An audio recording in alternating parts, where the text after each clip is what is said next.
Alan would never forget the day he learned that salvation could have blue skin and desperate eyes, or that the thing he feared most would become the only thing standing between him and death. Before that day, he'd believed the frontier had already taken everything from him, but he was wrong because it had one more lesson to teach, one more price to extract, one more chance to show him that survival meant abandoning every certainty he'd ever clung to. That roar again, the howling of wolves. The sun was setting behind the western mountains, drenching the farm in blood-red light that made everything look like it was already dying, like the world itself was bleeding out across the horizon.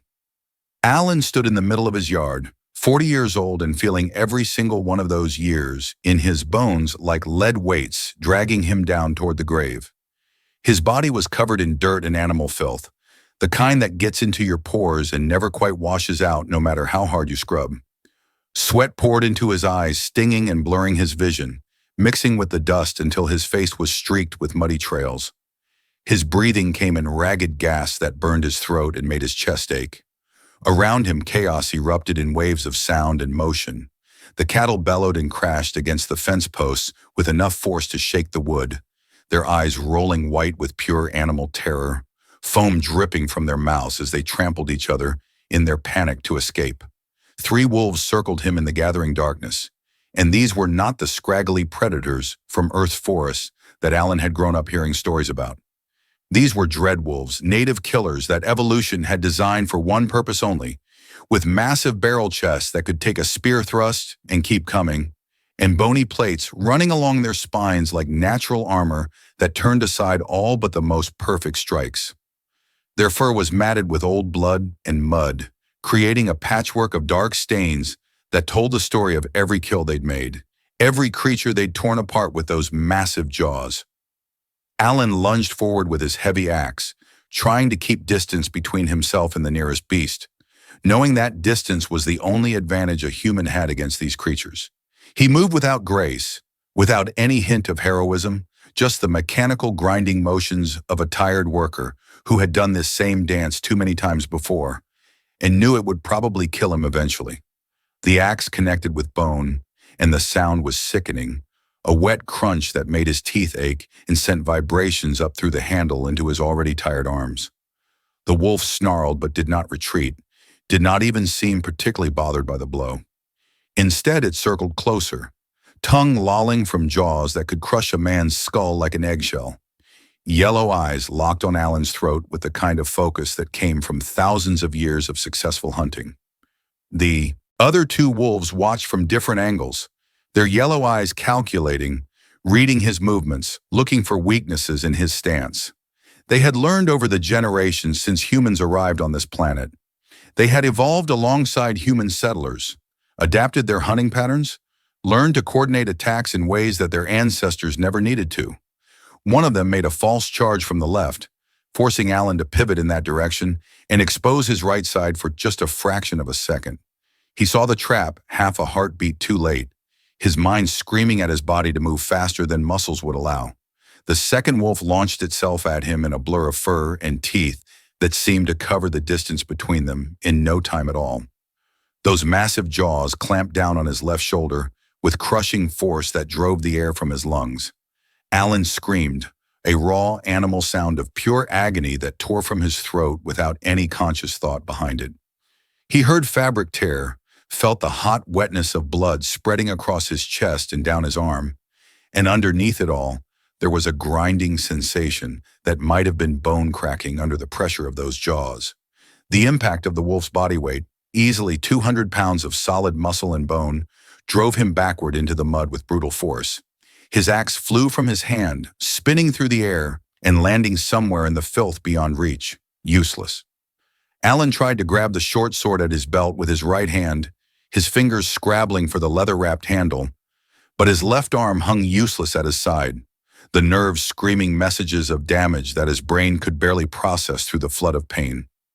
The wolf loomed over him, its breath hot and rancid on his face, carrying the smell of rotting meat and death, saliva dripping onto his cheek in thick, viscous strands. This was it, Alan's mind told him with cold clarity. This was how he died, alone on his failing farm, torn apart by animals while his cattle stampeded themselves to death against the fences he had spent years building.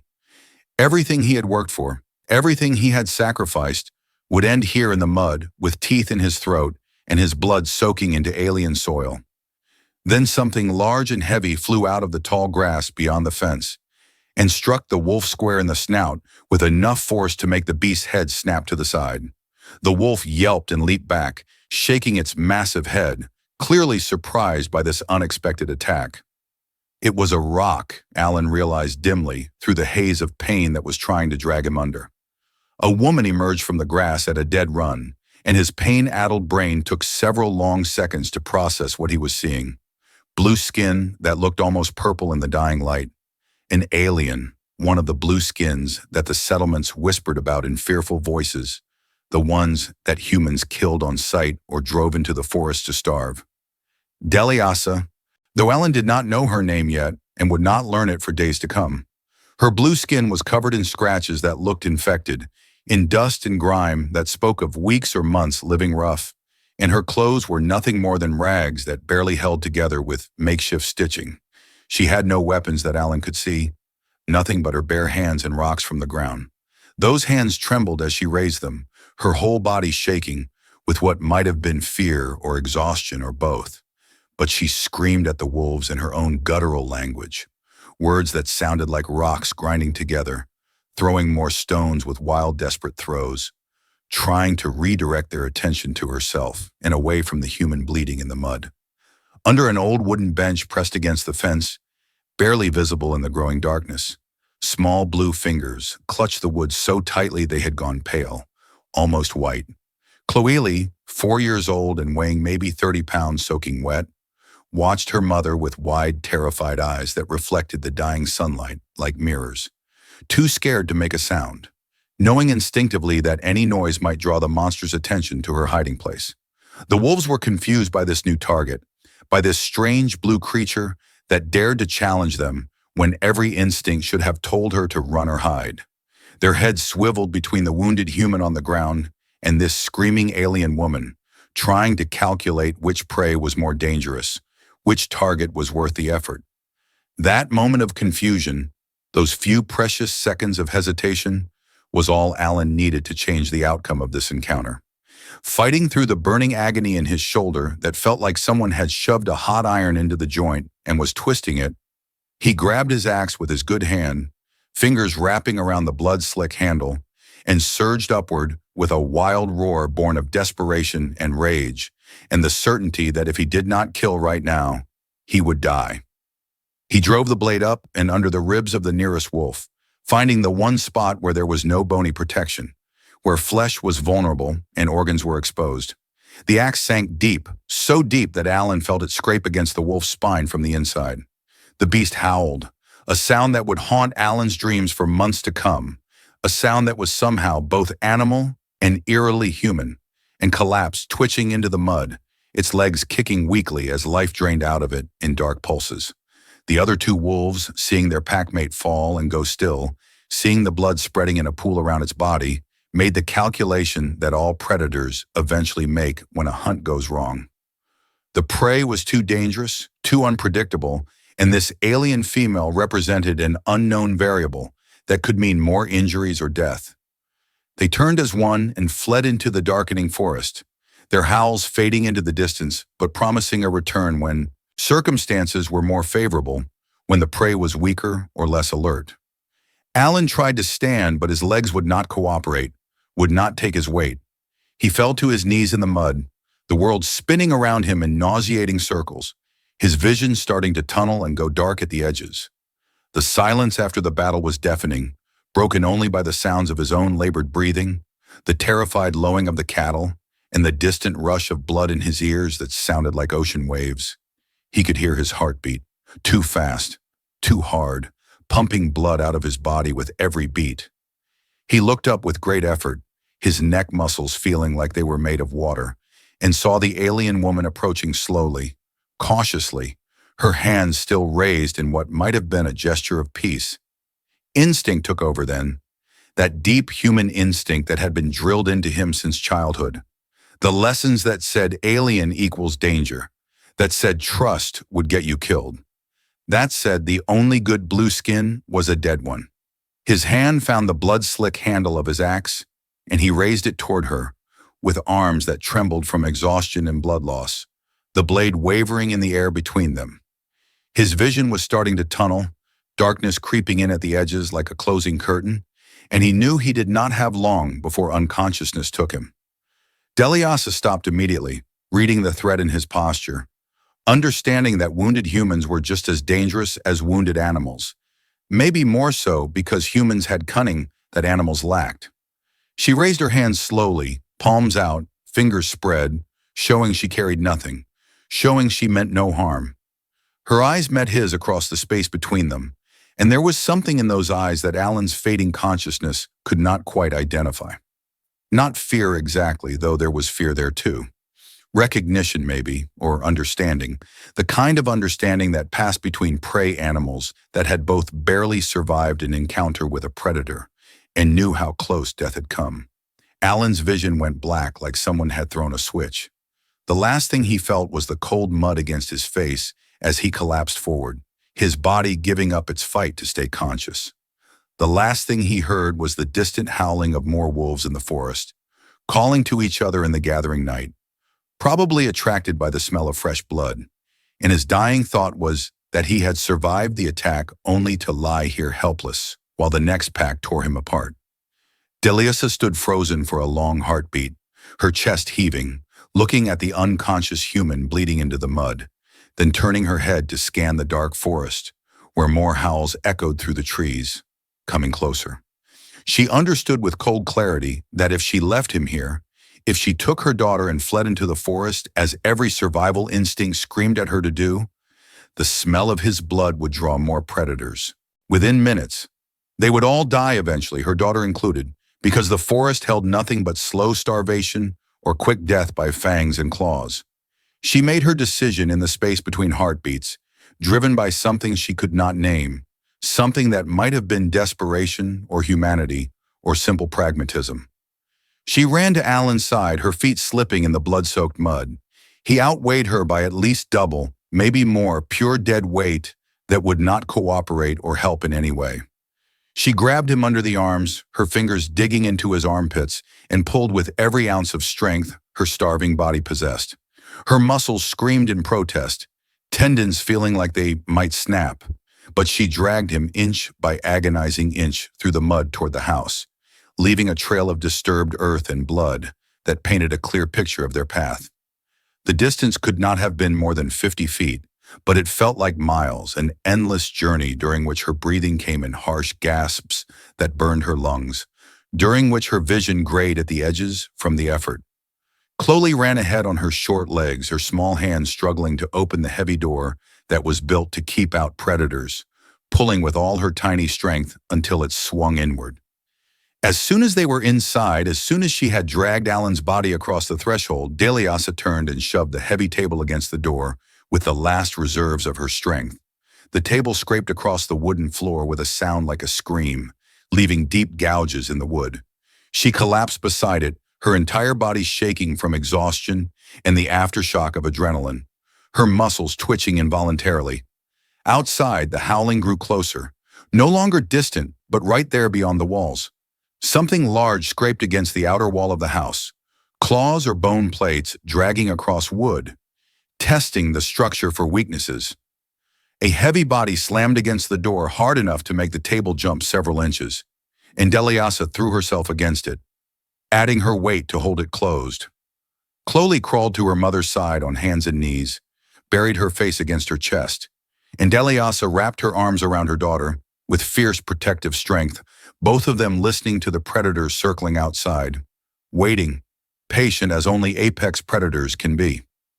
Night fell completely, swallowing the farm in darkness, broken only by starlight that did nothing to penetrate the thick walls of the house.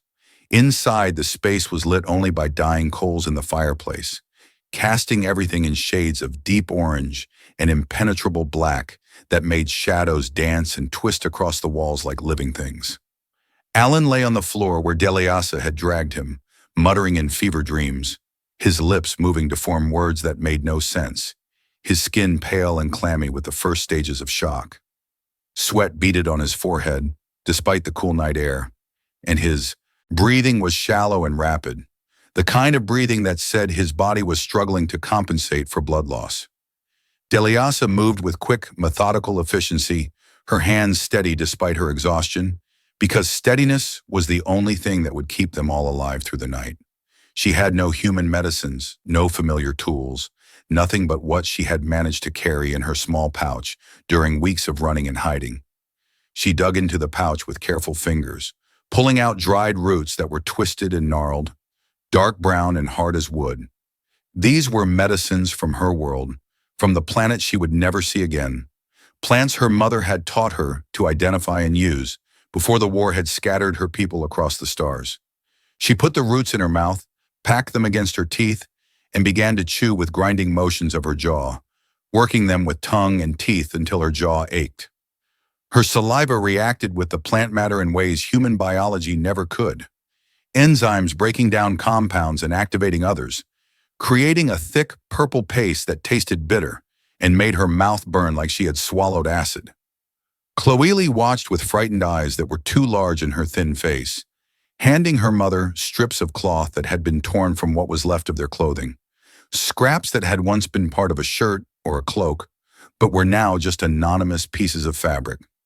Deliasa worked on Alan's wounds with movements that were rough but effective, driven by necessity rather than gentleness. She peeled back the torn fabric of his shirt, revealing the puncture wounds where the wolf's teeth had sunk deep into muscle and possibly scraped bone. The wounds were ugly, ragged tears rather than clean cuts, the kind that became infected easily and killed through sepsis rather than blood loss. She packed the purple paste directly into the torn flesh, pushing it deep into the wounds with her fingers, working it into every crevice where infection might take hold. Alan groaned through his unconsciousness, his body jerking involuntarily, his back arching as the paste made contact with exposed nerve endings and created a burning sensation that penetrated even his fever dreams. The paste would fight infection, would seal the wounds from the inside out, would give his body a chance to heal itself. It was all she had, the sum total of her medical knowledge translated to work on alien biology that she did not fully understand. She used the remains of her filthy cloak to bind him tightly, wrapping the fabric around and around his shoulder and chest until the bleeding slowed to a seep, and then stopped entirely until the bandages held the wounds closed through pressure and the coagulating properties of the paste. When she was done, when there was nothing more she could do, she sat on the cold floor with her back against the wall, her whole body trembling from the crash that always followed extreme adrenaline, her muscles twitching and jumping under her skin.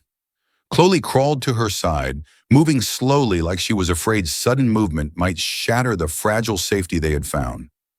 They slept there on the floor of a stranger's house, wrapped around each other for warmth and comfort, while outside the wolves howled at stars that were not the stars of Earth, while the night deepened and cold seeped through the walls, while Alan fought his own battle against shock and blood loss in the darkness of fever dreams.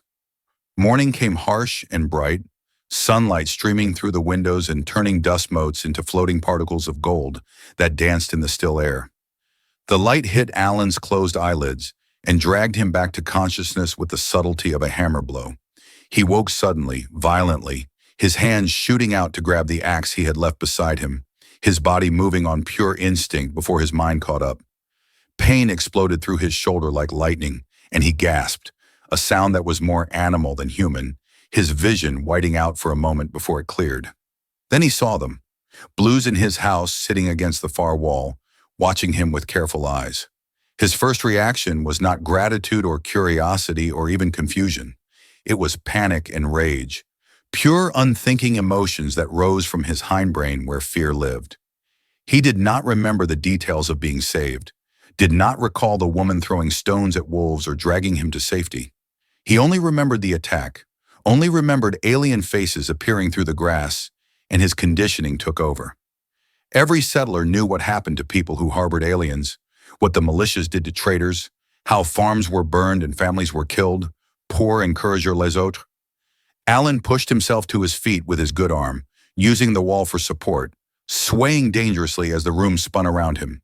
The movement sent fresh waves of pain through his shoulder, but he forced himself steady through sheer force of will, through years of frontier hardship that had taught him to function through pain. He shouted at them, his voice rough and angry, cracked from dehydration. Deliasa tried to speak, tried to explain, her hands moving in gestures that were meant to be calming, pointing at his bandaged shoulder, at the careful wrapping, trying to make him understand what she had done. But Alan was not listening, could not listen through the roar of fear in his head. Fear was louder than reason, louder than gratitude, louder than any logical thought that tried to surface. He grabbed Deliasa by the arm with his good hand, his fingers digging into her blue skin hard enough to leave marks, and shoved her toward the door. She stumbled but did not resist, did not fight back, understanding that fighting would only make things worse. Alan's voice was harsh, made cruel by terror. Get out! Get out now! If people see you here, if anyone knows I let you in, they will burn this farm down with me inside it. They will hang me from that tree in the yard and let the crows have me. Get out! He pushed them both out onto the porch, Chloeli clutching her mother's hand, and slammed the door behind them with enough force to rattle the frame. Then he threw the heavy bolt, the sound of metal sliding into metal echoing in the quiet house. He slid down the door until he was sitting on the floor, his back pressed against the wood, breathing hard enough to make his chest ache. He looked at his bandaged arm in the morning light, at the careful wrapping, at the purple stains where some kind of medicine had been applied with obvious skill. He knew what she had done. Somewhere past the fear, past the conditioning, in the logical part of his mind that still functioned, he knew she had saved his life and probably nursed him through the night when she could have easily fled. But the fear of what his neighbors would do if they found out was stronger than gratitude. Out here on the frontier, in the scattered settlements that clung to existence by their fingernails, people who helped aliens often ended up dead. It was that simple, that brutal, that final. 3 weeks crawled by like wounded animals, each day bleeding into the next in a haze of pain and frustration. Alan tried to work the farm with one arm, the other hanging useless at his side despite the bandages, despite the strange medicine that had kept infection at bay. Simple tasks became monumental challenges. Feeding the cattle took twice as long. Repairing the fence was nearly impossible. Several sections that had been damaged in the wolf attack remained broken, gaps through which predators could enter or cattle could escape. He did what he could with rope and wire, one-handed repairs that were temporary at best. Several head of cattle had escaped through those gaps during the attack and were probably dead in the forest by now, torn apart by dreadwolves or one of the other predators that haunted the tree line. The farm was dying by inches, crumbling around him like everything he had built was turning to dust in his hands. The wound should have festered and killed him through blood poisoning or gangrene, would have under normal circumstances, but the alien medicine had worked some kind of miracle that he did not understand. Still, he was weak, tired all the time, unable to do the work that needed doing. He watched his livelihood slip away and felt powerless to stop it. Deliasa and Chloeli remained near the farm, though Alan had driven them away weeks ago. They had nowhere else to go, no other options in a world that wanted them dead. They sat on a bench near the tree line where they had first appeared, the same bench where Chloeli had hidden during the attack, and they waited. They looked worse than before, significantly worse. Their cheeks were sunken, making their facial bones prominent and sharp. Their eyes were hollow, set deep in their skulls, with dark circles underneath that spoke of sleepless nights and constant hunger.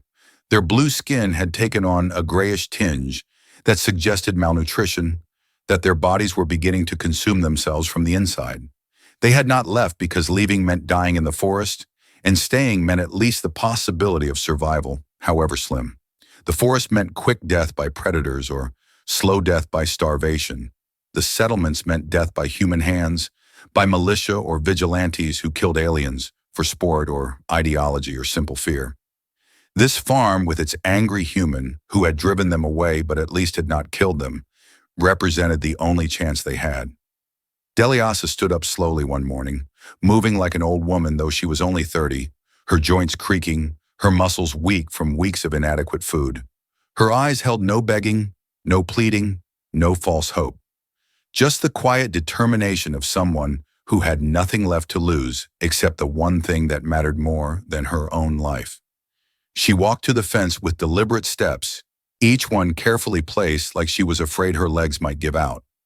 Alan was on the porch struggling to repair a harness one-handed, his fingers fumbling with leather straps that kept slipping from his grip, cursing under his breath. She stood there until he noticed her, until he looked up and their eyes met across the yard. Then she spoke in broken but understandable human speech that she had been practicing for weeks. "I work for you on farm. You feed daughter only, not me, just daughter. I work, she eats. That is deal." Alan looked at her from the porch, really looked at her for the first time since he had driven them away. He saw the desperation, yes, but also something else. A core of steel underneath the hunger, a determination that refused to break even when everything else was falling apart. Then he looked past her at little Chloeli sitting on the bench. The girl was not even watching him, was not trying to look pitiful or earn sympathy. She was chewing on a dry piece of grass that had no nutritional value, staring at nothing, her mind probably somewhere else trying to escape the constant gnawing emptiness in her belly. Something inside the hard shell Alan had built around himself over years of frontier hardship cracked just a little, a fissure that let in light he had not allowed himself to feel in a long time. He remembered his own daughter, dead 5 years now in a plague that had swept through the settlements. Remembered watching her waste away because there had been no medicine, no help, nothing but prayers that went unanswered. He remembered what it felt like to be helpless while a child suffered. Alan scanned the horizon, checking for any sign of other humans approaching, for the dust clouds that would signal riders or wagons. The landscape was empty, nothing but rolling hills and distant mountains. He made a decision that he knew might get him killed, but felt like the only choice he could live with. He nodded toward the old half-collapsed tool, shed at the edge of the yard. "You live there, not in the house. Never in the house where people might see through windows. Food comes after work, not before. No work, no food. If you see people coming, you disappear into the forest and stay hidden until they leave. If they find you here, if anyone asks, I do not know you. Never knew you. Never saw you before. You are trespassers, and I will say so to save my own skin. Understand?" Deliasa nodded once, a sharp, decisive movement of her head. Alan walked to a storage box on the porch and threw her a pair of work gloves that were far too large for her hands, the fingers extending past her own by several inches. "Fence needs fixing where the wolves broke through. 3 sections. Get started and we will see if you can actually work or if this is a waste of time." She caught the gloves and walked to the broken fence without another word, without asking for tools or instruction. She assessed the damage with practiced eyes, eyes that had evaluated problems and found solutions long before she came to this planet, then started working with whatever materials she could find. She worked for hours under the brutal sun that beat down without mercy, turning the yard into an oven, her blue skin darkening to almost purple under the relentless heat. Alan watched from the porch, sipping water and telling himself he was supervising rather than resting, expecting her to collapse or complain or demand water and rest. Instead, she worked with methodical efficiency that genuinely shocked him. She did not just repair the fence in the most obvious way. She reinforced it, bracing the posts with additional lumber she found in a pile of scraps, spotting weak points he had missed or ignored because they had not broken yet. She moved with an economy of motion that suggested experience, that this was not the first time she had done physical labor. By sunset, the section she had worked on was sturdier than it had been in years, possibly sturdier than when Alan had first built it. He tested it himself after she had gone to the shed, pushing and pulling on the posts, and found them solid. Alan's contempt slowly transformed into surprise, then into grudging professional respect. She was more useful than any hired hand he had ever employed, and he had employed several over the years before they left for easier work or died in attacks or simply disappeared into the wilderness. The next day, Deliasa was working in the field, turning soil for a late planting that might give them vegetables before the first frost came. It was back-breaking work, driving a spade into hard-packed earth over and over, lifting and turning, moving down the rows with mechanical persistence. Chloeli sat in the shade of the fence, too weak to help, playing with small stones she had collected, arranging them in patterns only she understood, building little towers that collapsed and had to be rebuilt. Alan walked past carrying a bucket of water for the cattle, his shoulders still aching, but functional now, almost healed. He stopped near where the girl sat, pretending to check the fence, then reached into his pocket and pulled out a strip of dried meat. He did not hand it to the girl, did not say anything, did not make eye contact or acknowledge her existence. Just placed it on top of a fence post and kept walking without looking back, his boots crunching in the gravel. Chloeli waited until he was far away, until he had disappeared around the corner of the barn, then scrambled up on unsteady legs and grabbed the food with both hands, shoving it into her mouth before anyone could take it away, chewing desperately like she was afraid it might disappear if she did not eat it immediately. That evening, as the sun set in streaks of orange and purple, Alan found something on his doorstep, a smooth blue stone, no larger than his thumb, intricately swirled with lighter patterns that looked almost like writing or deliberate art. It was beautiful in its own alien way, polished smooth by water or hands, a gift from a child who had nothing else to give, who wanted to say thank you in the only way she could. 2 hunters rode up to the farm a week later, appearing as dark shapes on the horizon that grew larger as they approached. Alan saw them coming from a distance and felt his stomach drop. These were rough men with crossbows slung across their backs and suspicion in their eyes that came from seeing too many people die, to alien attacks, from losing friends and family, from learning that trust could get you killed. They were the kind of men who saw aliens as vermin to be exterminated without mercy, and anyone who helped aliens as traitors to humanity who deserved the same fate. Their names were Matthew and Kevin, and Alan knew them by reputation, if not personally, knew they had killed more than their share of blueskins and boasted about it in the settlements. Deliasa had been working near the fence, was exposed in the open with no good cover between her position and the shed where she was supposed to hide. She heard the horses before she saw them, looked up and saw the riders approaching, and ran. But the distance was too great, the horses too fast, and she realized she would not make it to the shed before they saw her.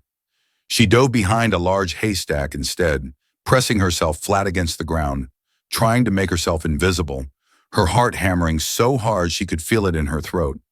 But the hunters had sharp eyes, honed by years of tracking animals and aliens through difficult terrain. Matthew, the older of the two, noticed an unnatural blue gleam in the hay where shadows should have been uniform. He reined his horse to a stop, his hand moving to the release on his crossbow, thumbing off the safety with a soft click that carried in the quiet air. "What you got hiding there, Alan? Some kind of monster?" His voice was casual, but his eyes were hard, looking for any sign of deception. Alan stepped between them and the haystack, positioning himself so they would have to go through him to get to her. His hand dropped to the handle of his axe, hanging from his belt, the movement casual but unmistakable to anyone who understood the language of violence. "That is my dog. Got a skin disease, some kind of mange, losing fur all over. Had to paint him with medicine that stained his skin blue. He looks strange, but he is not contagious anymore, though he was for weeks. You come near him now, you might still catch something. Seen men scratching themselves raw for months after catching mange from animals?" Kevin, the younger hunter, leaned forward in his saddle, squinting at the haystack. "That is a mighty strange color for a dog, even a sick one. Looks more blue than any mange I ever seen." Alan shrugged, his face showing nothing but mild annoyance at having his word questioned. "Medicine is blue, made from some kind of root. Dog is mostly bald from the disease, hardly any fur left. Makes the skin look stranger than it is. You want to risk catching it, go ahead and take a closer look. But you will be explaining to your wives why you are covered in sores and scratching yourself bloody in a week." He let his hand rest on the axe handle, a subtle reminder that he was armed and willing to defend his property. The hunters exchanged glances, having a silent conversation with their eyes. They wanted to push it. Alan could see that in the set of their jaws, in the way their hands stayed near their weapons. They were not stupid enough to risk disease without good cause, but they also were not quite ready to call Alan a liar to his face while he had that axe, and they were still mounted, at a disadvantage if it came to violence. Matthew spat in the dirt, a gesture of contempt. "We will be back to check on that dog of yours, Alan. Make sure it is what you say it is. And if we find out you are lying to us, if we find out you are harboring blueskins on this property, there will be consequences. You understand me? The settlements do not take kindly to traitors." "I understand you," Alan said flatly, his voice carrying no emotion. "Now get off my property before I decide you are threatening me, and act accordingly."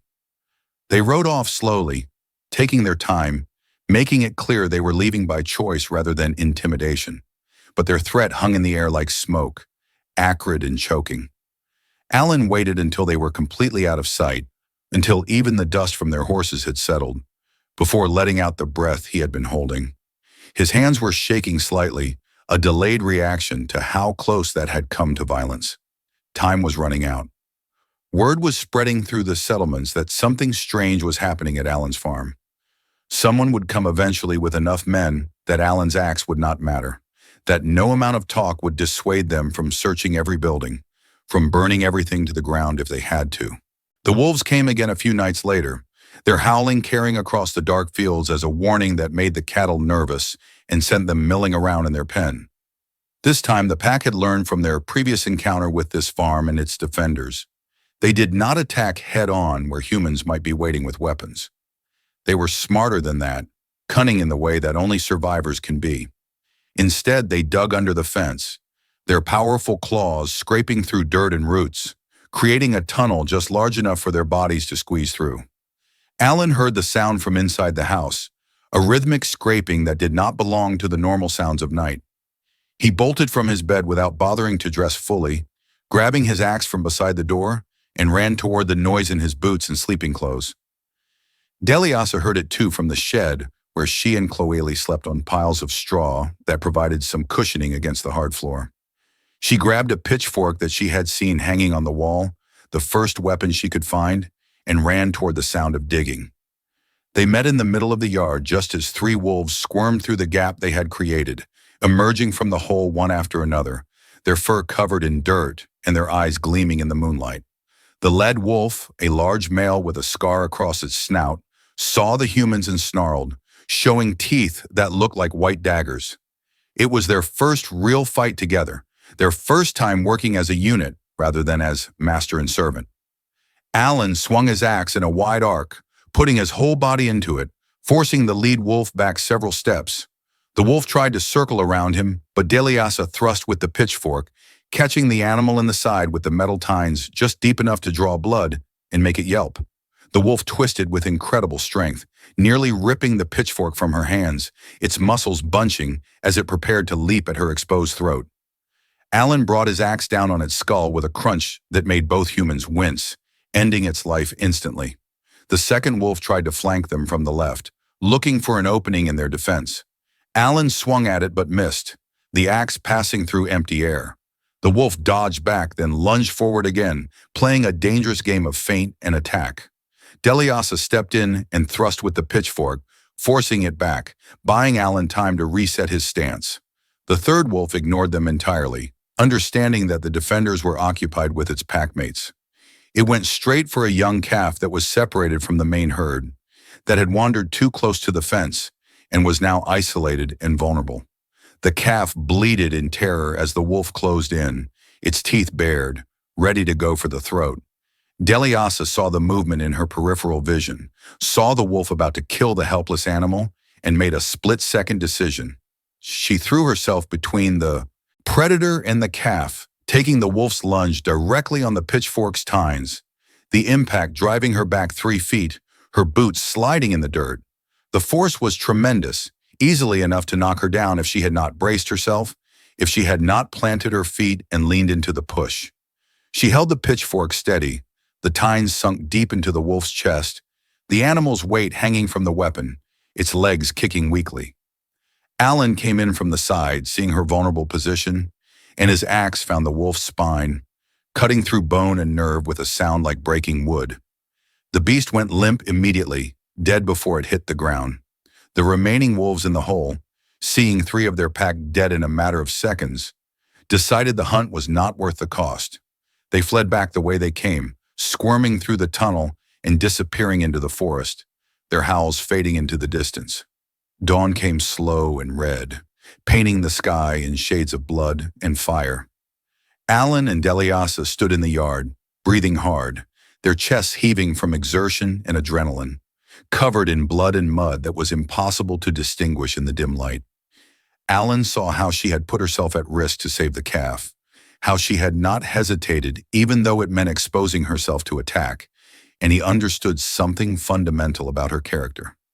She had not saved the animal to impress him or earn favor. She had done it because it was the right thing to do, because letting an innocent creature die when she could prevent it was not acceptable to her. He looked at her for a long moment, really seeing her rather than seeing an alien, seeing the person underneath the blue skin. Then he nodded toward the house, a single decisive movement. "Come on, eat inside today. No reason to make you eat in the shed after that." It was the first time they had been allowed past the threshold since the day Alan had thrown them out. Chloeli clung to her mother's hand as they walked through the door, looking around the house with wide eyes, taking in details she had not been able to see that first night in the darkness. The house was simple, functional rather than comfortable, with rough wooden furniture and a few personal items that suggested Alan had once had a family, though he never spoke of them. He set out bread that was a few days old but still edible, some preserved meat that was tough and salty, and water that was cool from the well. They ate in silence, but it was a different kind of silence than before. Not the hostile silence of master and servant, but the comfortable silence of people who had fought together and understood that words were not always necessary. An understanding was forming between them, wordless but real, built on the foundation of shared struggle and mutual respect earned through action rather than given freely. Alan knew with grim certainty that the hunters would return, and he knew that the wolves were getting more aggressive as winter approached and food grew scarce. The predators were desperate, driven by hunger to take risks they would not normally take, to attack defended positions and test human resolve. He made a decision that might keep them all alive, or might just delay the inevitable. They would prepare for war, would turn the farm into a fortress as much as possible. He brought out a bow from his storage, human-made and sized for human hands, carved from wood that grew on Earth and shipped across the stars at enormous expense. Deliasa tried to hold it, but it was awkward, designed all wrong for her grip and her arm length, the proportions not matching her physiology. The string was too tight for her fingers, the draw weight too heavy for her build. Still, she adapted with remarkable speed, learning to compensate for the differences, to adjust her stance and her pull to make the weapon work despite its poor fit. Alan taught her to aim, to lead a moving target, to account for wind and distance. She taught him things in return, knowledge from her own world that translated surprisingly well to this one. "Wolves smell like rot-down wind," she told him in her improving human speech, the words coming smoother now with practice. "Old blood and decay. Humans smell like metal and sweat, like iron and salt. Learn the difference. Know what comes before you see it." They worked together on defenses over several days, rising before dawn and working until after dark. They dug pit traps in the forest approaches, deep holes covered with branches and dirt that would collapse under weight, with sharpened stakes at the bottom, pointing upward to impale anything that fell in. They set net traps that could tangle an attacker, heavy rope nets weighted with stones that would drop from trees when triggers were tripped. They hammered sharpened stakes into the ground, angled outward from the fence, creating a barrier that was difficult to cross without injury. They reinforced gates and doors, adding bars and braces. This was not a farmer and his hired help anymore, preparing for routine threats. This was a combat unit preparing for war, two people who understood that death was coming and could only be delayed rather than prevented. The day came at noon, when the sun was high and hot enough to make the air shimmer, when shadows were short and offered no concealment. The same hunters returned, but this time they had brought friends, reinforcements who shared their views about aliens and those who harbored them. 5 men total, and they had been drinking for courage, their voices loud and their movements aggressive as they rode into the yard. They knew the truth now, or thought they did, having pieced together rumors and observations into a narrative that painted Alan as a traitor. "You are hiding blueskins here," Matthew shouted across the yard, his face red with anger or alcohol or both. "You are a traitor to your own kind, Alan, helping the enemy, giving them shelter when they should be dead." Alan walked out onto the porch slowly, deliberately, with a spear in his good hand and the axe at his belt. His shoulder still ached when he moved it wrong, but he could fight now if needed, could defend himself and what was his. "She works better than all of you put together," he said quietly, his voice carrying across the yard without shouting. "She does not complain, does not steal, does not get drunk and lazy. She earns her keep. Now get off my land before I make you get off." The leader, Matthew, pulled out a torch that was already lit, the flame dancing in the afternoon breeze, fed by oil-soaked rags that would burn hot and fast. "We know they are in that shed," he screamed, his control slipping. "We are going to burn them out and watch them die, and then we are going to burn your house too for good measure." He hurled the torch in a high arc that carried it over the fence and onto the shed's roof. It landed with a thump, and within seconds the dry wood caught fire, flames spreading rapidly, smoke billowing up black and thick enough to be seen for miles. But Deliasa and Chloeli were not in the shed, had not been there since early morning when Alan had warned them that trouble might come today. They were in the root cellar under the house, hidden behind barrels of preserved food and sacks of grain, where searchers would not think to look without tearing up floorboards. Alan had learned to think ahead, to plan for contingencies to keep his most valuable assets protected. The fire was bright and loud and spreading fast, consuming the shed in minutes, and nobody noticed what it attracted from the forest. From the tree line, drawn by the noise and commotion and the scent of humans standing in the open with their attention focused elsewhere, the wolves came in a coordinated rush. Not 3 this time, not a small hunting party testing defenses. The whole pack, 15 strong, led by a massive alpha that the locals called Morlock because of its size and intelligence. The beast was scarred and ancient by wolf standards, bigger than any dread wolf Alan had ever seen in his years on this planet. Its bone plates were thick as a man's fist, its muscles like steel cables under its fur. It had survived countless hunts, countless confrontations with humans and other predators, and it had learned that noise and fire meant distracted prey. The wolves hit the hunters from behind without warning, coming out of the forest in a wave of fur and teeth and primal hunger. Panic erupted instantly and absolutely. Men screamed, high-pitched sounds of terror that did not match their tough image. Crossbows fired wild, the operators too panicked to aim properly, bolts striking friends as often as wolves, friendly fire taking down one hunter immediately.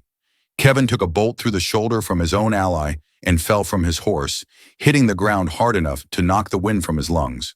The hunters had their backs to the forest, had been focused on the farmhouse and the burning shed, and they died for that mistake. Teeth found throats, jaws clamping down and shaking, tearing through flesh and windpipe. Claws raked across faces, opening deep furrows that exposed bone. Blood sprayed across the dry grass in arterial spurts, painting the ground red. The horses reared and bolted, throwing riders who had not secured their saddles properly in their drunken confidence. Alan shouted, his voice cutting through the chaos like a blade. "To me! Get to me now!" Deliasa burst from the house, the cellar door slamming open, dragging Chloeli with her. They had been waiting in the darkness below, listening to the sounds of violence above, waiting for Alan's signal. The 3 of them formed a triangle in the middle of the yard as chaos swirled around them, their backs to each other so no angle was undefended. Men ran or died around them. One hunter, Jerry, tried to reach his horse, but a wolf brought him down 5 feet from the saddle, its jaws closing on his calf and dragging him backward. He screamed and tried to crawl away, but 2 more wolves joined the first, and his screams cut off abruptly. Another hunter, Matthew, managed to loose 3 bolts from his crossbow into a charging wolf, each bolt striking true. But 2 more wolves got him from the sides while he was reloading, and he went down under their combined weight. The alpha, Morlock, ignored the fleeing and dying humans entirely. It had seen this kind of chaos before, understood that these panicked creatures would kill themselves or run away without further effort. The real prize was the three standing calmly in the center, the ones who were not panicking, the ones who were ready to fight. It stalked toward them through the smoke and flames, its massive paws making no sound, its pack spreading out in a practiced formation to surround the triangle. They were trapped, caught in a ring of fire from the burning shed on one side and fangs on all other sides. The burning shed collapsed with a tremendous roar, sending embers spiraling into the sky like malevolent fireflies, the heat washing over them in waves. The smaller wolves tested the defenses like soldiers probing enemy lines for weaknesses. Deliasa held a hatchet she had grabbed from inside the house, stood over Chloeli like a statue, and swung at anything that came close enough to threaten her daughter.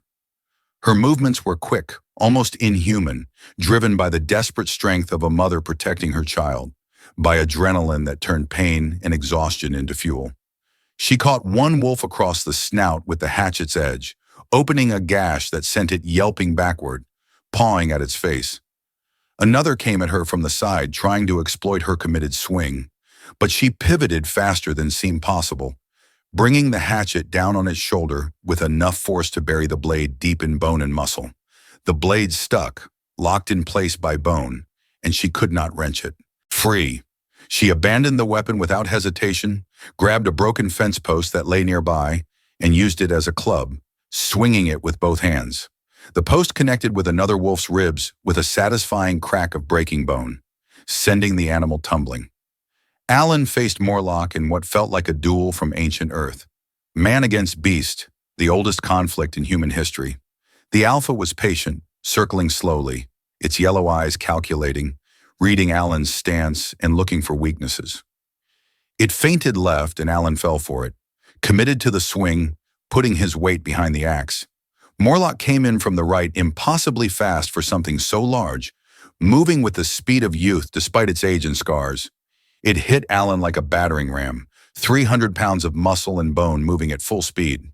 The impact lifted Alan off his feet and drove him to the ground, hard enough to knock the air from his lungs. His axe flew from his grip, spinning through the air and landing somewhere in the smoke, useless and out of reach. The wolf's jaws came down, aiming for Alan's throat where a single bite would end everything. He got his forearms up just in time, crossing them in front of his throat, felt teeth scrape against bone hard enough to leave deep gouges. He was holding the wolf's jaws apart with his bare hands, every muscle in his arms and shoulders screaming in protest, tendons feeling like they might snap. The wolf's breath was hot and rancid, carrying the smell of rotting meat and death and old blood. Saliva dripped onto Alan's face in thick, viscous strands that burned where they touched his skin. His arms were shaking uncontrollably, muscles reaching the limits of endurance. He was losing, could feel his strength failing, could feel the jaws slowly closing, despite his best efforts. Chloeli saw her friend, the man who had placed food on the fence post for her when she was starving, the man who had allowed her mother to stay when he could have let them die, the man who had become something like family in this strange new arrangement. She saw him dying under the massive wolf, saw his arms shaking as they failed, saw his face twisted in agony. She broke away from her mother's protective grip, her small legs pumping. Deliasa screamed her daughter's name, reached for her, but could not abandon her position without exposing herself to the wolves that were still testing her defenses. The little girl ran forward with nothing but a small leather pouch clutched in her hands, a pouch that her mother had been preparing over the past weeks. It was filled with crushed red pepper that grew wild near the forest edge and dried poisonous berries that Deliasa had been grinding down for use in preserving food, creating a mixture that would burn skin and eyes on contact. Chloeli did not hesitate, did not slow down, running right up to the massive wolf so close she could have reached out and touched its blood-matted fur.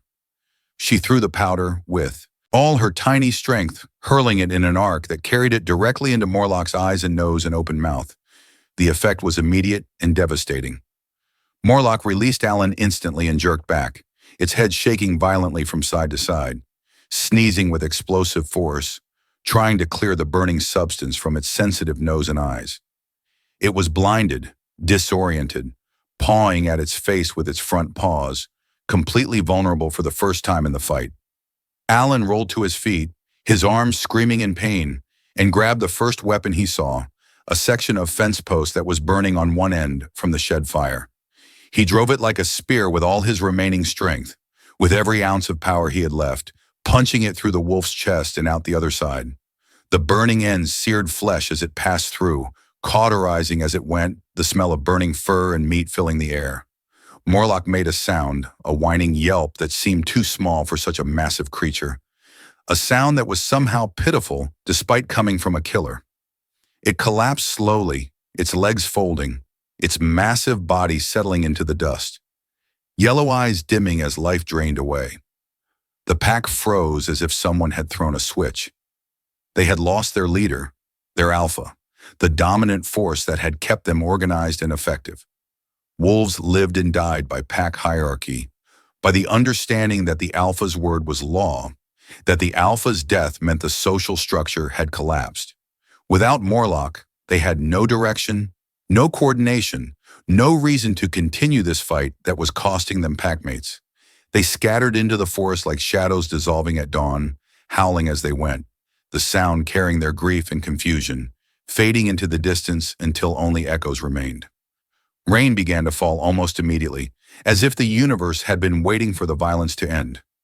It started gentle at first, just a few drops that sizzled against the hot ground and the burning remains of the shed. Then it came heavier, sheets of water that fell from dark clouds that had rolled in without anyone noticing during the fight. The rain hissed against the burning buildings, turning flames to steam, creating clouds of white vapor that mixed with the black smoke. The fire died slowly under the downpour, flames sputtering and going out one section at a time until only charred timber remained, still radiating heat but no longer burning. The rain washed over them all, cold and cleansing, washing away blood and soot and the stink of death. The yard was a battlefield that would have looked familiar to soldiers from any era of human history. 2 dead hunters lay in the mud, their weapons scattered around them, their eyes staring at nothing. 3 more had fled into the forest and might survive, or might become food for other predators. 3 dead wolves, including the massive Morlock, were sprawled across the torn earth, their blood mixing with human blood, and rain to create dark rivulets that flowed toward the lower ground. The fence was mostly destroyed, entire sections knocked down or burned. The shed was completely gone, reduced to a skeleton of charred beams and ash.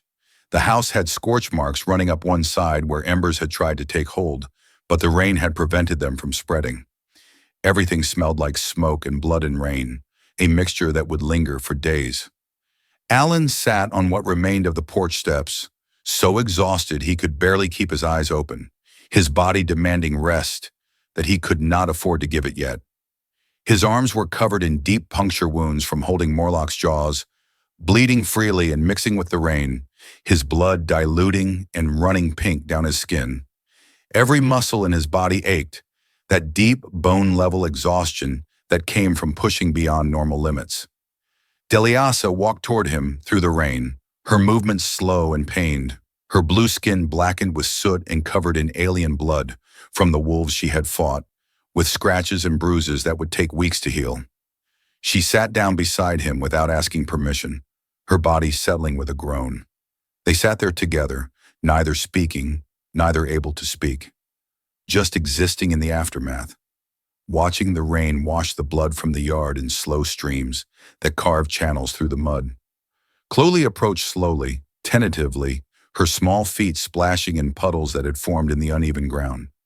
She looked up at Alan with those wide blue eyes that seemed too large for her small face, eyes that had seen far too much violence for a 4-year-old child.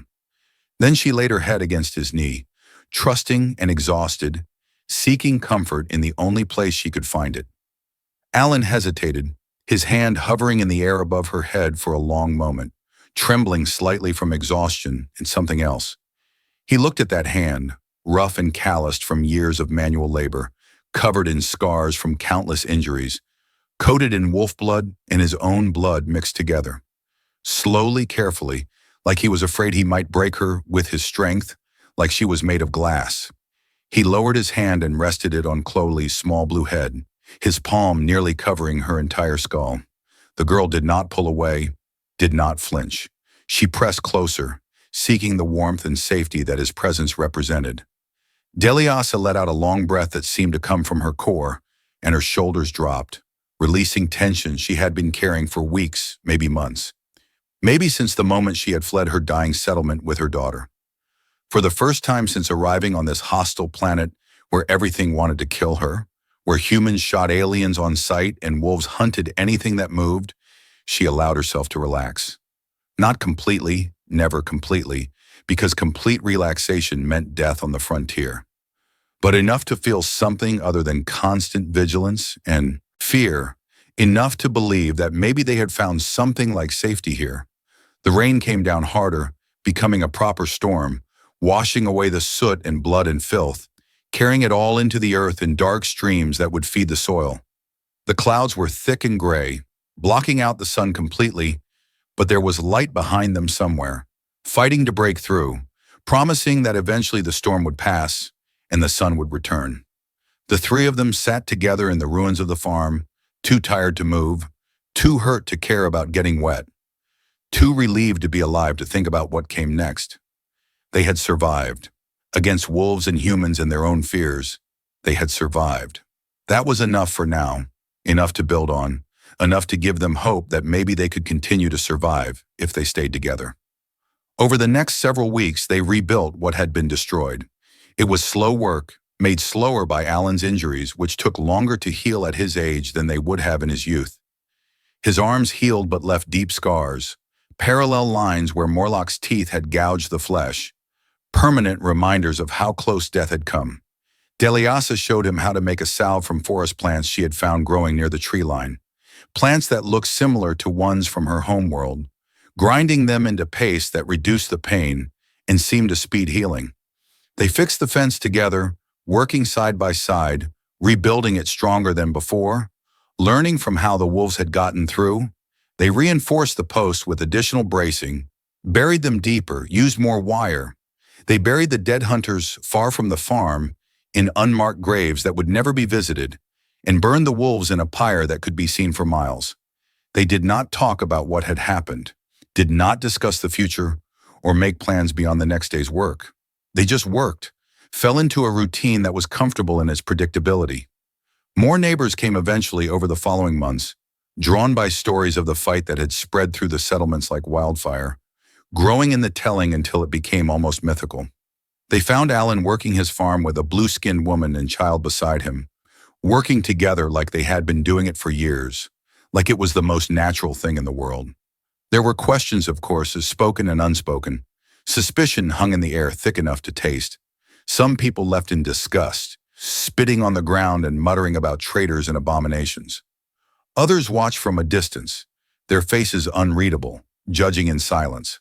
A very few, a precious few, understood. They had lost people too, had made their own compromises with ideals in order to survive, had learned that the frontier was harsh enough without adding unnecessary enemies. Alan had adapted to survive, had changed his thinking when circumstances demanded it. That made him dangerous in a different way, dangerous to the neat categories people like to maintain, dangerous to the prejudices that kept communities divided. One morning when frost had started to appear on the grass, signaling the approach of winter, Alan was working on reinforcing the barn when he heard voices from the road. A family was passing through, refugees from a settlement that had been overrun by a different kind of predator, one of the massive herd animals that occasionally went into must and destroyed everything in their path. They were desperate, hungry, their clothes torn and dirty, looking for any place that might take them in for just a few days, just long enough to rest and gather strength to continue their journey. The father, a man named Harriet with a wife and 3 children, saw Deliasa working in the field, her blue skin unmistakable even at a distance, and his face twisted with disgust that was deeply ingrained. He started to say something, to voice the prejudice that had been bred into him since childhood, his mouth opening to form words of condemnation. Alan stepped between them before the words could fully emerge, his body language making clear that he would not tolerate disrespect on his property. He did not raise his voice, did not need to. His reputation had grown enough that the set of his jaw carried weight. She saved my life, twice, fought wolves beside me when she could have run. You have a problem with that? You can keep walking and find hospitality elsewhere. The father looked at Alan's scars, visible where his shirt collar fell away, at the rebuilt farm that showed signs of recent battle, at the little blue girl who was carrying a bucket of water with fierce concentration, her small arms straining but refusing to give up or ask for help. He looked at his own hungry children, saw their hollow eyes and thin faces. He swallowed his words, his prejudice warring with his need, and pride losing to practicality. We will keep walking then, but thank you for not turning us away with violence. We have seen enough of that. As they left, Deliasa came to stand beside Alan, wiping sweat from her forehead with the back of her hand. You did not have to do that, she said quietly. Her human speech was getting better every day, smoother, more natural, losing the harsh edges that marked it as foreign. Yes, I did, Alan replied without hesitation. He did not explain further, did not elaborate on his reasoning. He did not need to. Some things were understood without words, like the fact that they were family now in some way that transcended blood or species, bound together by shared survival and mutual respect. Winter came hard and fast that year, earlier than usual according to the old-timers who track such things. The first snow fell in mid-autumn, covering the farm in white that quickly turned to gray slush in the yard, where feet and hooves trampled it into mud. They prepared as best they could, working long days to get ready before the worst of the cold arrived. They stored food, preserved meat and vegetables, stockpiled hay for the cattle. They reinforced buildings, plugging gaps where wind might penetrate, adding extra layers to roofs. They cut firewood, endless cords of it, until their arms ached and their hands were covered in blisters. The wolves stayed away, having learned their lesson about this particular farm. Word had spread in the pack that this place meant death, that the humans here fought back with deadly efficiency, that the alpha himself had fallen there. Other predators tested them occasionally, driven by hunger to take risks, but nothing like that final battle that had left so many dead. They developed routines that gave structure to their days, that made the work manageable through predictability. Alan would wake before dawn while darkness still pressed against the windows, check the animals to make sure nothing had gotten into the barn overnight, start whatever repairs were most urgent. Deliasa would gather eggs from the chickens that pecked at her hands, milk the few cattle that remained from the original herd, prepare food for the day. Chloeli would help where she could, carrying small loads that she could manage, watching everything with those bright, curious eyes, absorbing information like a sponge. In the evenings, they would sit by the fire that crackled in the hearth, sharing warmth and silence that was comfortable rather than awkward. Alan started teaching Chloeli human speech more formally, pointing at objects and saying the words slowly and clearly, making her repeat them until the pronunciation was correct. She was a quick learner, picking up words and grammar with the speed that only children possess, that gift for language that fades with age. One night, when a bad storm rolled in from the mountains with the fury that winter storms sometimes carried, wind howled around the house like a living thing, driving snow through every crack and gap they had not managed to seal. The fire struggled to stay lit, the draft pulling at the flames, and cold air seeped through the walls in waves. Chloeli was frightened by the noise, by the way the house creaked and groaned under the wind's assault, whimpering softly and pressing against her mother. Deliasa held her close, but the girl could not settle, could not relax enough to sleep, her body tense with fear. Alan watched them for a moment from his chair near the fire, watched the girl shake and heard her frightened sounds, and made a decision that surprised even himself. "Come here," he said gruffly, his voice rough from disuse. Deliasa looked uncertain, not sure if this was a command or an offer, but brought Chloeli closer anyway. Alan pulled a thick blanket off his chair, the one he used on the coldest nights, and wrapped it around both of them with surprisingly gentle movements. The girl calmed almost immediately, comforted by the warmth and the solid presence of the man who had become, somehow, a central part of their strange little family. Spring came eventually, as it always does, though winter fought hard before giving up its grip.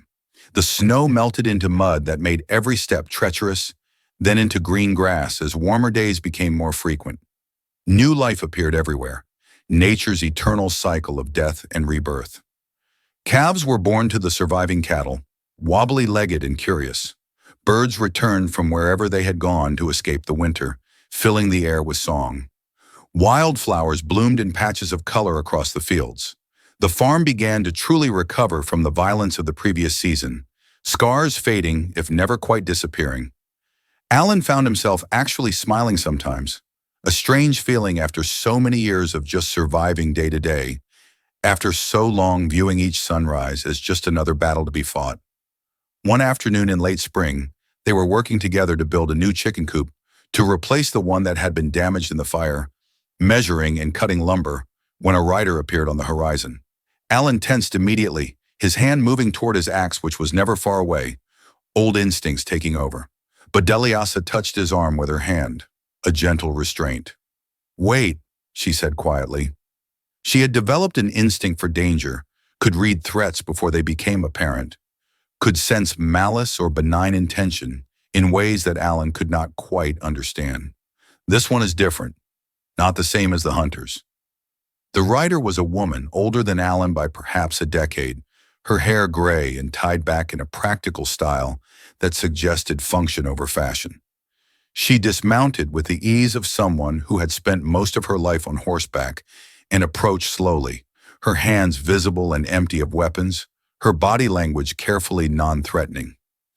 "Alan," she said in a voice that carried authority without being harsh, "I am Amberly. I run the trading post at Crossroads." "I know who you are," Alan said carefully, his body still tense, still ready to respond to threat. "Everyone knows who you are. What do you want with me?"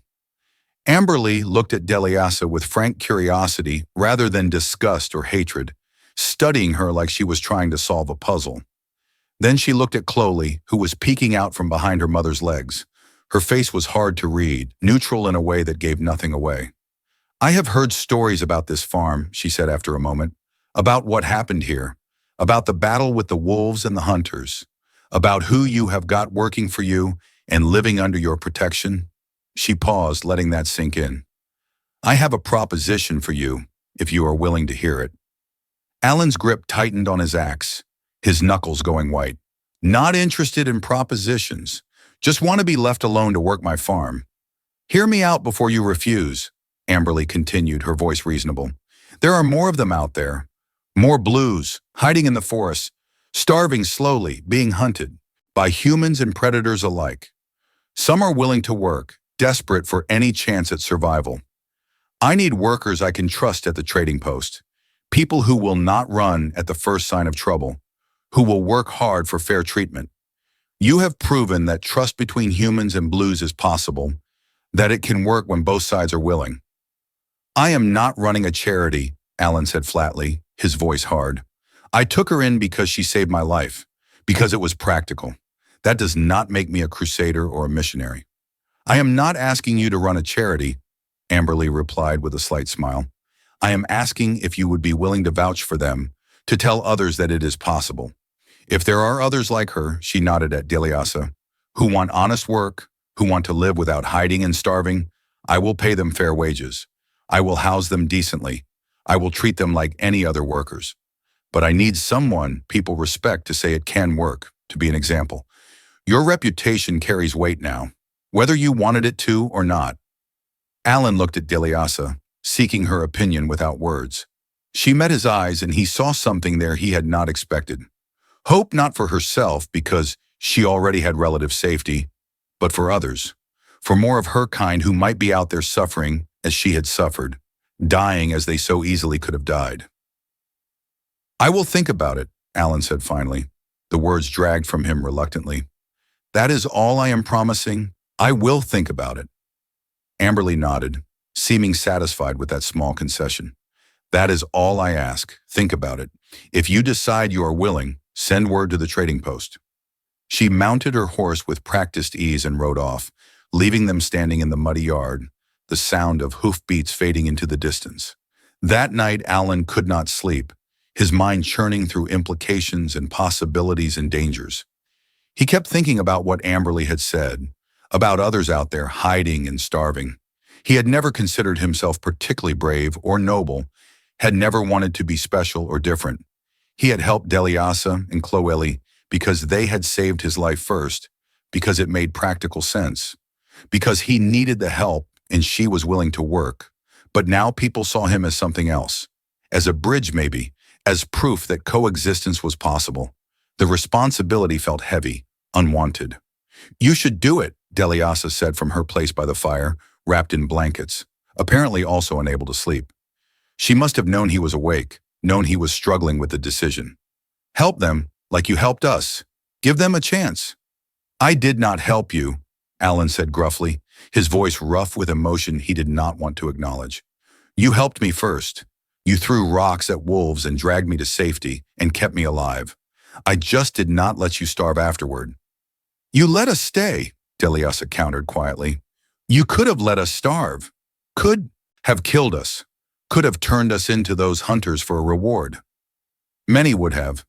Many did." She paused, her voice dropping even lower. "My settlement was destroyed by humans who saw us as vermin. We fled and most died in the forest. We were dying too before we found you."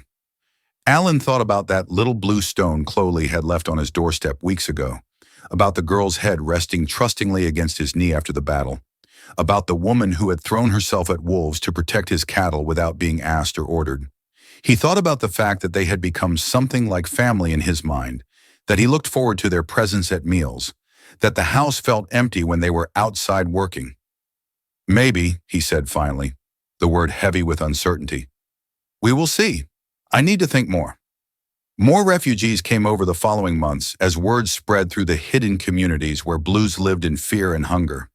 Not many at first, just a trickle. Some were humans fleeing violence in the settlements, fleeing the kind of mob justice that killed without trial, fleeing poverty or persecution. Others were aliens looking for any sanctuary they could find, willing to risk the journey for even a slim chance at survival. Alan did not take them all in, could not take them all in without drawing more attention than he could safely handle. He was selective, careful. He looked for people who were willing to work hard, who understood that survival on the frontier meant pulling your weight and then some. He looked for people who could put aside old hatreds long enough to see that everyone bled red under the skin, whether that skin was pink or blue or green or any other color evolution had painted it. He sent some away with directions to Amberley's trading post. He kept a few who showed particular promise or need. The farm expanded in small increments, growing slowly but steadily. More buildings went up, rough but functional. More fields were cleared, trees cut and stumps removed. More cattle were purchased or traded for. It stopped being just Alan's farm and became something else, something without a formal name or legal structure. A community maybe, or at least the beginning of one, the seed from which something larger might grow. There were fights, of course there were fights. Old prejudices did not die easy, did not surrender without struggle. Humans who had lost family to alien attacks found it hard to work beside Blues. Blues who had been hunted by humans found it hard to trust. But Alan had a reputation now, had become a figure of respect and fear, and his acts enforced rules that were simple and inflexible. Work hard, treat each other with basic decency, pull your weight, or leave. Violence was not tolerated except in defense. Theft was punished with expulsion. Respect was mandatory. The rules were fair and consistently applied, and that made all the difference. Kevin, a young human who had been part of a family, killed by wolves, joined the farm despite his own misgivings. He was maybe 20 years old, lean and bitter, carrying grief like a physical weight. He could not understand at first why Alan let the Blues stay, could not reconcile his need for revenge with the reality of working beside them. He started small fights, caused problems with snide comments and aggressive posturing, tested boundaries constantly. One night, 3 dreadwolves attacked the new chicken coop they had built, drawn by the smell of easy prey. Kevin was on guard duty, armed with a spear, but when the wolves appeared, his body froze with remembered terror. He saw his parents dying again, saw the wolves tearing them apart, and could not move. A blue-skinned man named Harriet, strong as an ox and twice as stubborn, saw Kevin's paralysis and put himself between the boy and the wolves without hesitation. He took a nasty wound across his ribs from claws that opened him up to the bone. But he gave Kevin time to recover, time to shake off the paralysis and fight. Together they drove off the wolves, though both were injured. Kevin helped carry Harriet back to the bunkhouse afterward, his arms supporting the blue man's weight, his worldview cracking like an egg. It was hard to hate someone who had bled protecting you, hard to maintain prejudice when someone had saved your life at cost to themselves. Kevin never became friends with the Blues exactly, but he stopped causing problems, started working with them rather than against them, and that was enough.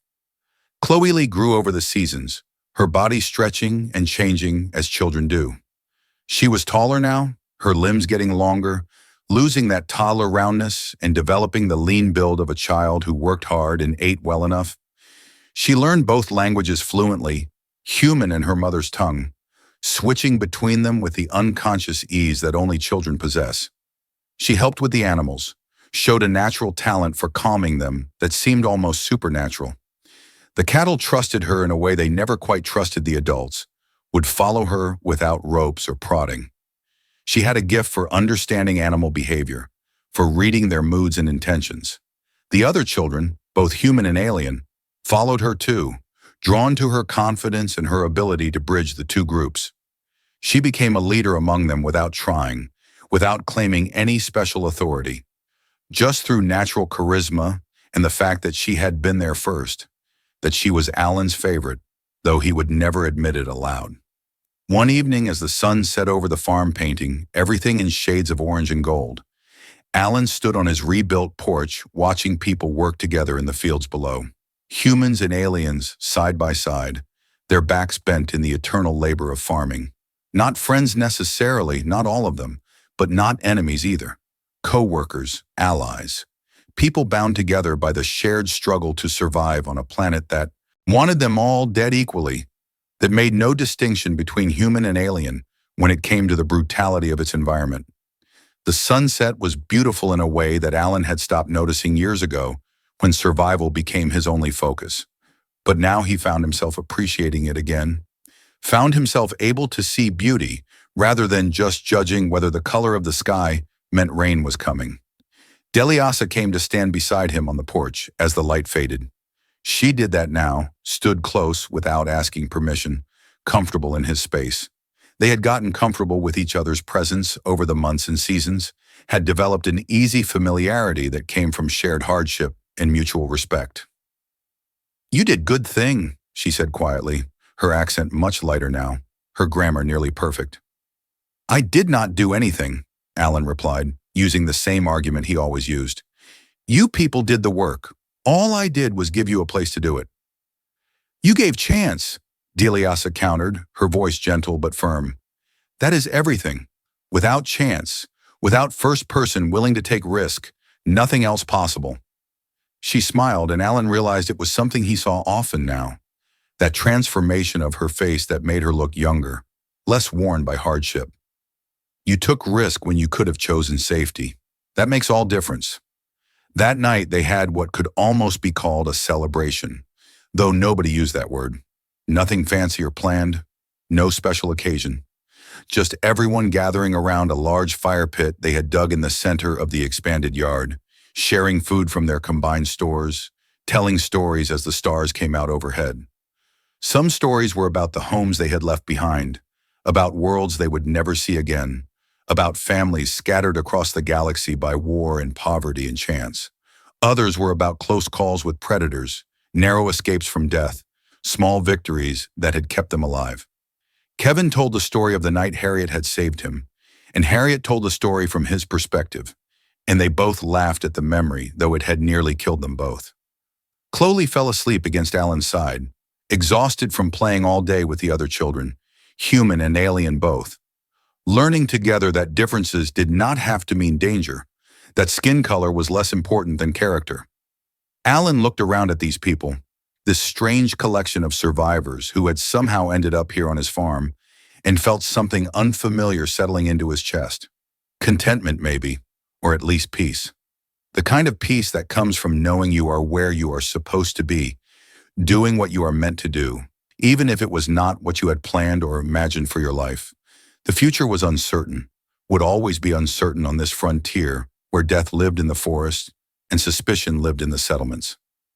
There would be more wolves testing their defenses, more harsh winters that killed, the weak and the unlucky, More people who could not accept what they had built here, who saw it as an abomination or a threat to be destroyed.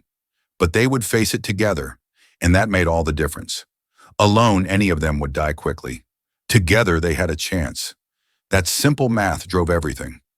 As the fire burned down to embers and people drifted off to their beds in the bunkhouses and sheds and corners they had claimed, Alan stayed outside a little longer. Deliasa sat with him in companionable silence, both of them watching the coals pulse with heat. The stars overhead were strange, not Earth's familiar constellations, but they had become familiar over the years. This was home now, as much as anywhere could be home on a planet that was not the one humans had evolved on. Not the place Alan had imagined when he had first come to this world full of hope and plans, but home nonetheless.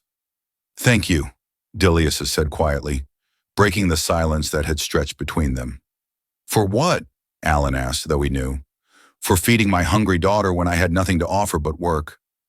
Alan remembered that day with perfect clarity, that moment when a desperate alien woman had appeared at his fence and offered to work his cattle in exchange for food for her child. He remembered wanting to say no, wanting to turn them away, wanting to keep himself safe from judgment and persecution. He remembered deciding to take a chance despite his fear, deciding that practical help was worth the risk. "She is a good kid," Alan said simply. "You both earned your place here 100 times over." And that was true, the essential truth of their existence on this harsh world that cared nothing for ideology or prejudice. Nothing was given freely on the frontier. Everything was earned through blood and sweat and determination and the willingness to do what needed doing. The color of your skin did not matter when wolves were trying to kill you. Your species did not matter when the crops needed harvesting before the frost came.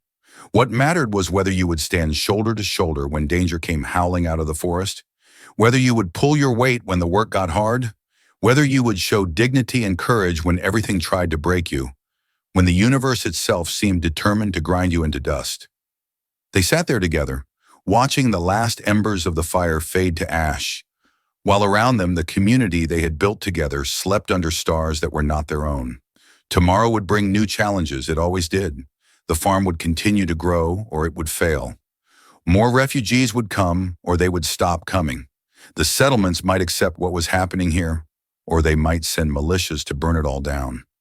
The future was unwritten, uncertain, dangerous. But for tonight, they had this moment of peace, hard-won and precious and worth fighting to protect. Years would pass, though Alan could not know it. In that moment, the farm would continue to grow, would become something larger than he had ever imagined.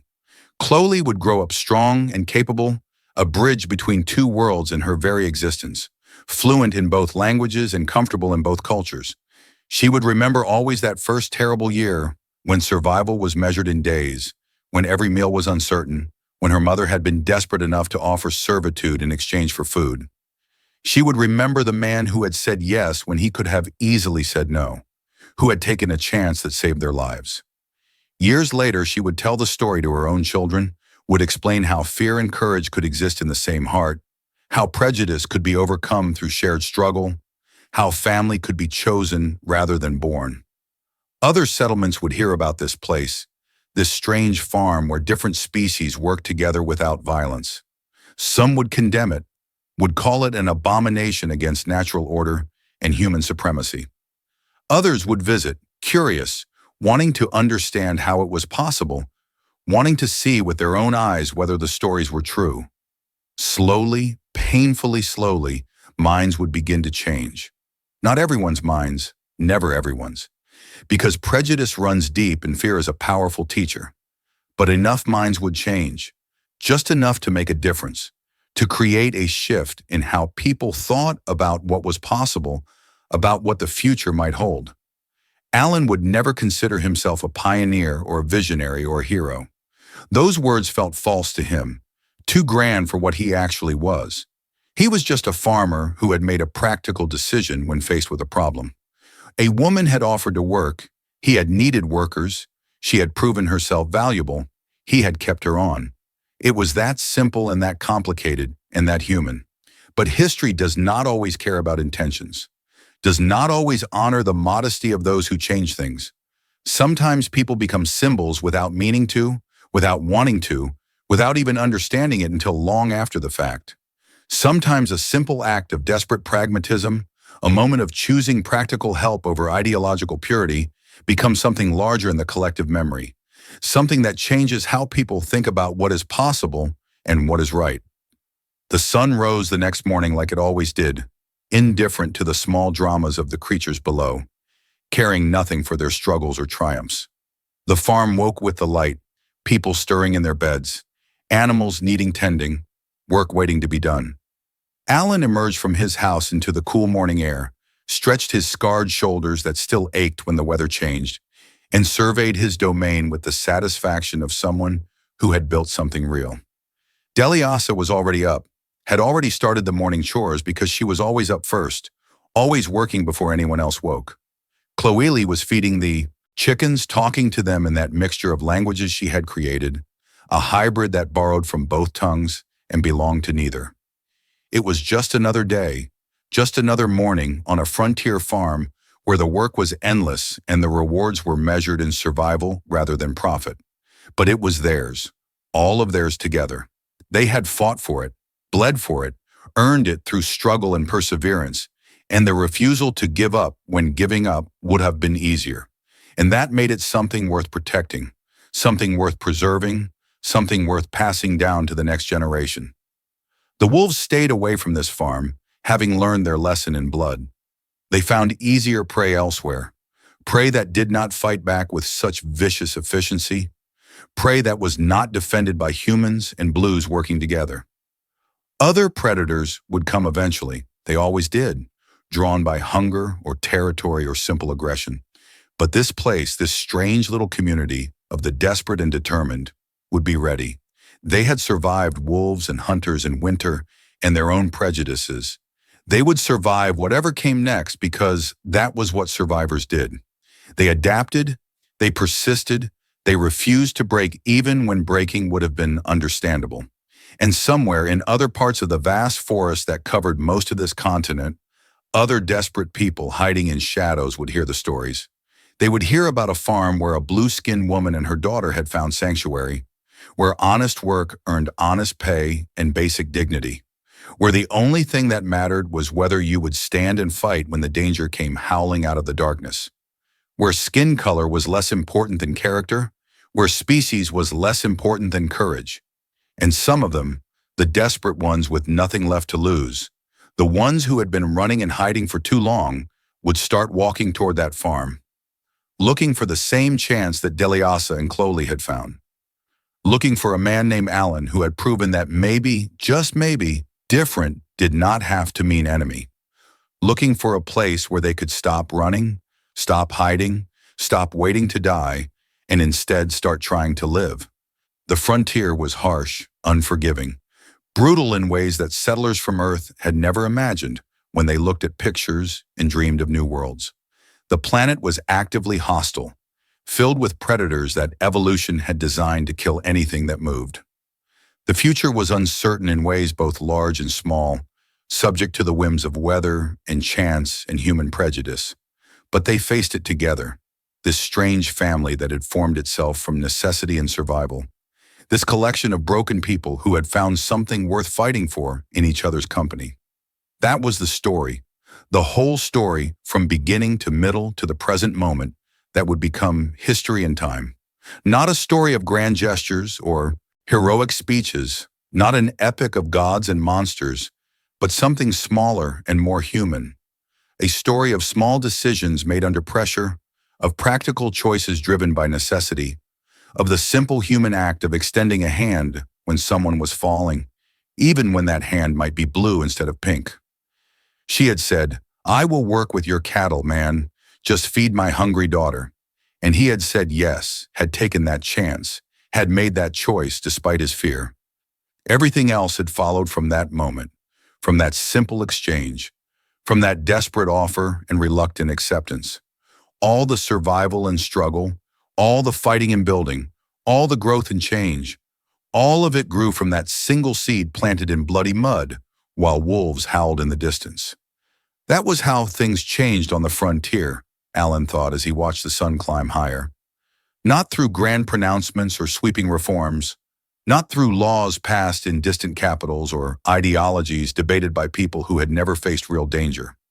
Change came through small acts repeated over and over, through individuals choosing to see people instead of categories, through the accumulated weight of 1,000 tiny decisions that slowly, painfully, slowly, shifted what seemed possible.